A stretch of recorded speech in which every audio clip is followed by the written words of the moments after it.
première feuille d'exercice de slap, le numéro 4.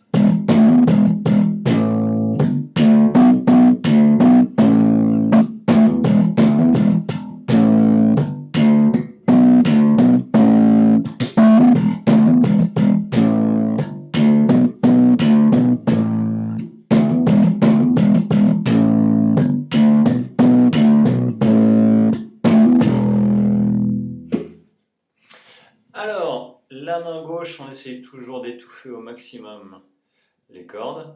Donc quand on fait les octaves, en général, on va le faire avec le premier et le petit doigt pour que les deux autres doigts viennent se poser sur les cordes, comme ça. Et quand on a deux doigts posés sur les cordes, il n'y a rien qui va sonner. Si on n'a qu'un seul doigt, ça peut sonner.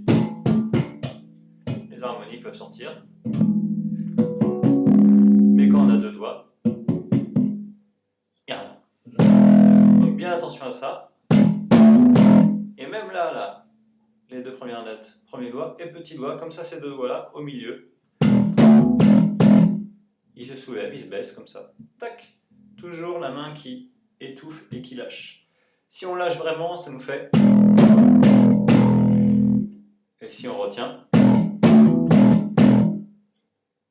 ça nous intéresse, c'est un jeu très percussif, le slap, donc c'est important de bien faire des silences pour que ça fasse vraiment un son d'impact. Donc ensuite, la corde à vide en tirant avec l'index. Index majeur pour tirer à la main droite, ça, il n'y a pas de règle. Ou s'il y en a, il ne faut pas hésiter à ne pas les respecter. Chacun fait un peu comme il veut. Là, moi, je sens que c'est quand même beaucoup plus évident avec le premier doigt qui vient se placer vraiment juste en dessous. Quand je slap avec mon pouce, mon premier doigt, il est déjà juste en dessous. Donc vraiment, je frappe et mon premier doigt est tout de suite en dessous. Et je tire comme ça. Le deuxième doigt, en général, je l'utilise plus quand je suis tout en bas. Ou alors quand j'ai deux tirés à faire en même temps. Ou juste vraiment à faire à suivre. Ou quand il y a vraiment des... Où là, du coup, la petite rotation me place plus facilement avec mon deuxième doigt.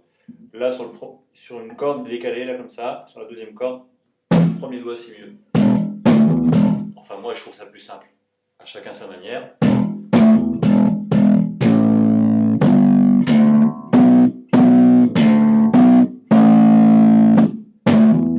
Et là, juste pour me contredire, je l'ai fait avec le deuxième un petit peu.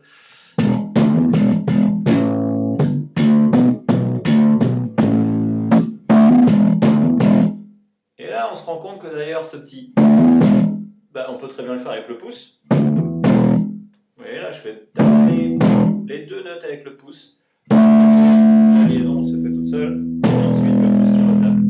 Mais on peut très bien faire... Ou alors, tirer d'abord.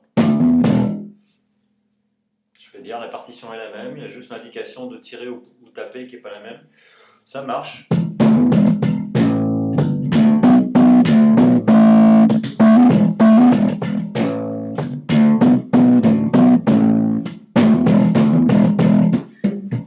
Ça revient à peu près au même. Donc on a dit la corde à vide, le deuxième doigt ici sur notre sol. En fait là on fait un accord de sol. Le sol, si, ré, sol. Sol, si, ré, sol, c'est la fondamentale. Sol, la si, la tierce. Do, ré, la quinte. Et on retourne au sol. Sol, si, ré et sol. Sol, si, ré, sol. Sauf qu'on fait le sol avec le ré, sa quinte, en corde à vide. Avec notre premier doigt, on refait la quinte sur le ré, on fait le si, la, sol, et on termine en faisant si, la, sol. Donc, sol, ré, si, ré, si, la, sol. Ah d'ailleurs on fait pas ça, si, la, sol, mais si, la, l'étouffer. Si,